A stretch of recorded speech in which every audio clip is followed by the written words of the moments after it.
Rensis, ayer y hoy, aprendiendo del pasado.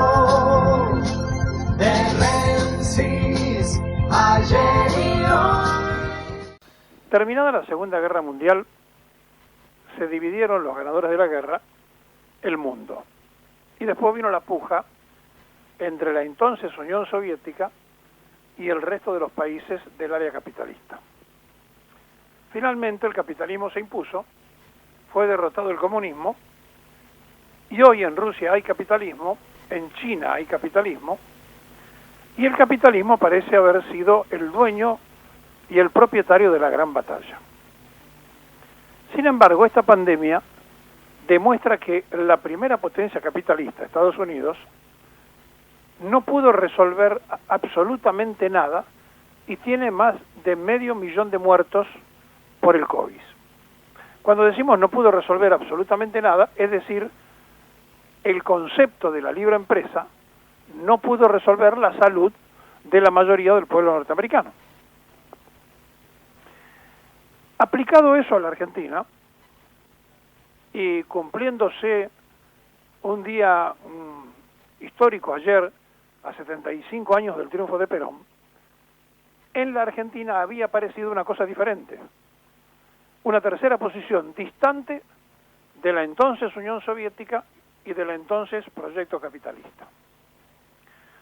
Esa tercera posición estaba alimentada y sostenida con un férreo nacionalismo y con un fuerte estatismo en las cuestiones centrales del país, permitiendo la libre empresa, pero con un control del Estado.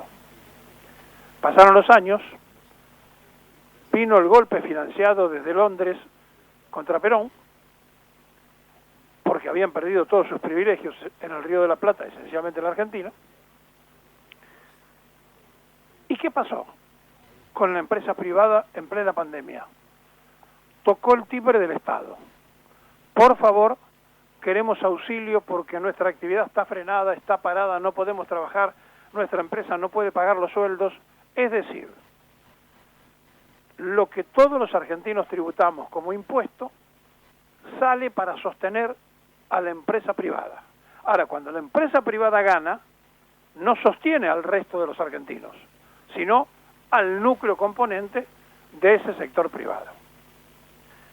Por lo tanto, todos los que reniegan de un Estado presente, cuando tienen necesidades que no pueden resolver en lo privado, tocan el timbre del Estado. Así es fácil ser privatista. Me llevo lo que gano y cuando pierdo, le pido al Estado que me socorra. En el medio de esta historia, apareció un personaje como Domingo Felipe Cavallo, financiado por la Fundación Mediterránea, un grupo de empresarios que se había organizado en Córdoba, que le ponen $1 millón a De la Sota para pagarle la campaña. Cavallo sale diputado nacional, se empieza a instalar en la política y venía del proceso militar. ¿Y qué había hecho?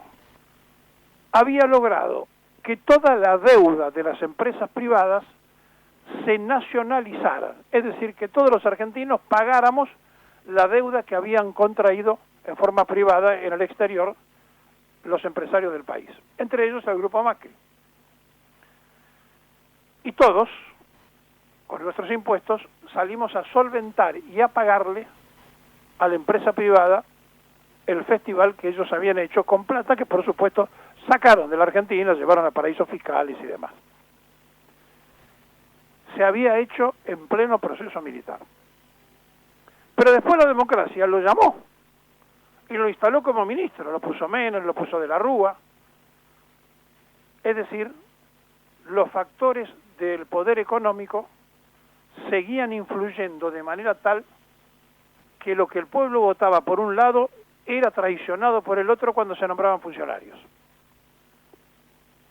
Ayer se murió Rapanelli a los 91 años, su hijo del Partido Obrero, él empresario de Bungibor. Tuvo que reemplazar de urgencia a Roy, ministro que puso el gobierno votado en el 89 por la mayoría del pueblo argentino de Menem Duhalde en el Ministerio de Economía. Bungibor llegaba del brazo de Julio Bárbaro y Bungibor se instalaba porque supuestamente iba a ayudar a la Argentina y lo tuvieron que echar. Uno se murió, que era Roy, y a Rapanelli lo tuvieron que echar a los pocos meses porque lo único que habían hecho era usar el Estado, por supuesto, para favorecer al grupo Bungibor. Como todos los días tenemos estas cosas, y como todos los días aparecen los paladines de la empresa privada que castigan a la administración del Estado,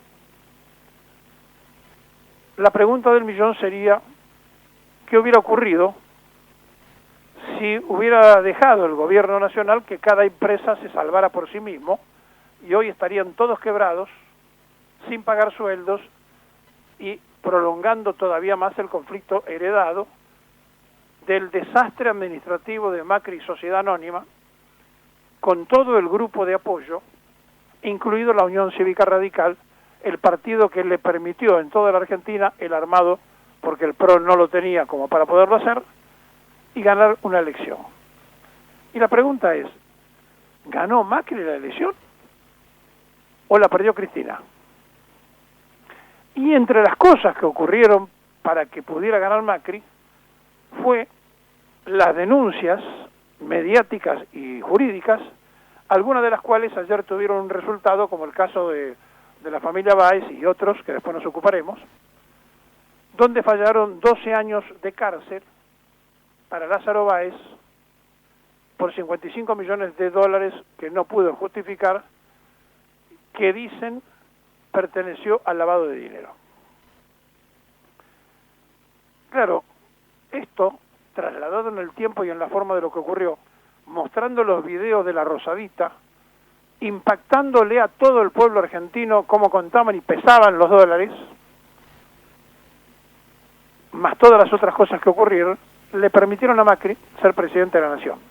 Y después todos los argentinos tenemos que sufrir, entre otros detalles, los 50.000 millones de dólares que endeudó el Fondo Monetario cuando ya no se le debía nada al fondo.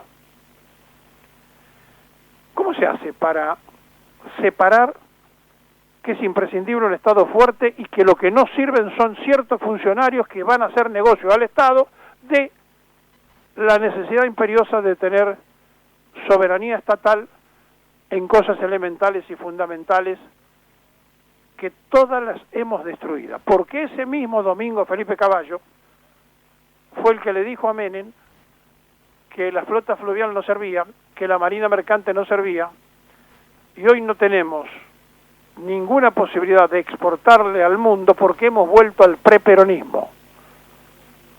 En aquella época el campo producía, los ferrocarriles ingleses, por eso todos cruzaban Buenos Aires por cualquier lugar porque llegaban al puerto, se llevaban la riqueza, se llevaban el cuero y nos vendían después las carteras. Es decir, lo manufacturado se hacía afuera con la materia prima nuestra, los barcos eran extranjeros, el seguro de vida era extranjero, el precio lo ponían ellos y nosotros no teníamos nada más que oligarquía ganadera viviendo muy bien en Europa con explotados que trabajaban en el campo para que los ingleses vivieran fenómeno. Es tan simple como esto, entender lo que vino a hacer Perón cuando instaló la soberanía en la Argentina.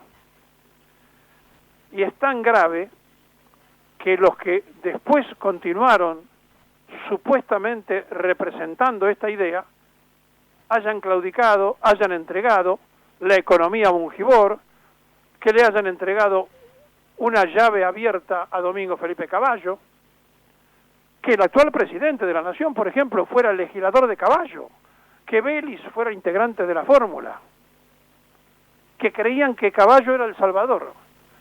Habrán cambiado, supongo, porque si no cambiaron ellos su manera de pensar, estamos en un conflicto y en un problema, y por eso a lo mejor cosas que estamos esperando que ocurran en el frente de todos no pasan. Digo, pienso en voz alta. Lo cierto y lo real es que la Argentina se debate entre una tremenda situación de cansancio y agotamiento y fatiga de los trabajadores y jubilados que esperan poder, los que trabajan, hacer maravillas con lo que cobran y los jubilados esperar que algún hijo, algún pariente, alguien los ayude, porque si no están condenados a morirse de hambre, porque están como indigentes los que cobran la mínima y en la línea de pobreza los que cobran un poquito más. Esta Argentina volvió al preperonismo. Pero lo grave es que la Unión Democrática, que volvió en el 55, porque estaban todos juntitos otra vez, radicales, socialistas, comunistas, todos aplaudían el golpe de Leonardo y de Rojas, todos. Y entonces se repetía la Unión Democrática en el 55, pero lo grave es que después, con el voto peronista, luego de tanta sangre y resistencia histórica y además heroica, se instalaran representantes del pensamiento canalla con el voto peronista.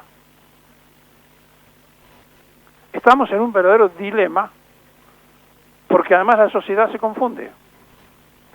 Porque lo que pretende ser el frente de todos, que pasó a ser el frente de algunos, no está representando el voto mayoritario en cuestiones fundamentales que esperamos una determinada posición y aparece otra. Que aparece la mano blanda cuando hay que ponerla dura y que después se maquillan con declaraciones que no alcanzan. Porque saben una cosa, los que están enfrente tienen un odio visceral contra lo nacional y lo popular. Y si no terminan de entender esto, y si creen que se puede llamar a la unidad a todos, cuando hay grupos que conspiran de la noche a la mañana en la prensa canalla, y que además tienen socios de adentro que trabajan para afuera, y gente de afuera que está esperando la disolución, si no entendemos esto, no vamos a poder resolver el problema. Cuando Perón cambió la apotegma de que para un argentino no debía haber nada mejor que otro argentino, no dijo no hay, dijo no debe de haber. Tiempo potencial del verbo porque nos conocía. Sí, todo el debate de la moral que plantean desde la oposición no tienen ninguna capacidad certificada de poderlo hacer.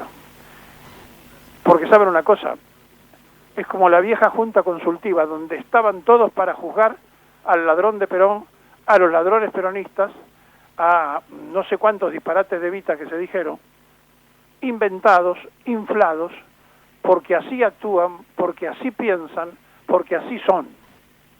Hoy los gorilas están en las redes sociales en lugar de estar en los zoológicos. Y entonces, desde allí, arman toda una cosa que además repiten los propios. Y esto es lo grave. Porque si lo de la vacuna estuvo mal, hubo sanción. Ahora, nos parece muy bien si la justicia aprobó lo de Lázaro Báez, que esté preso.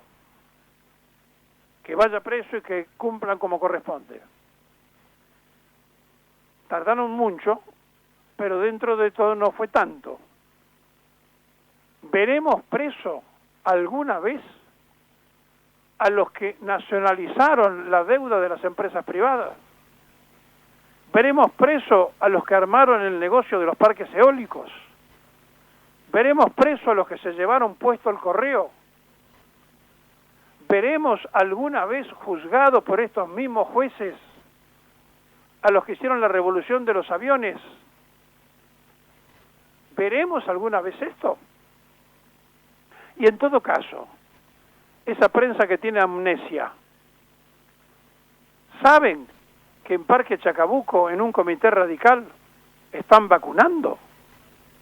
Porque da mucha sensación de asco y de fatiga moral el escuchar todo el tiempo, de un lado y del otro, acusaciones cruzadas, ver las redes sociales en una Argentina que se desgrana todos los días, donde nacen chicos que no pueden comer, que están malnutridos, que van a ser deficientes, donde hay jubilados que no saben cómo hacer para poder vivir un día más, mientras jóvenes se aplican la vacuna del jubilado y diputados nacionales, senadores y expresidentes creen que tienen coronita.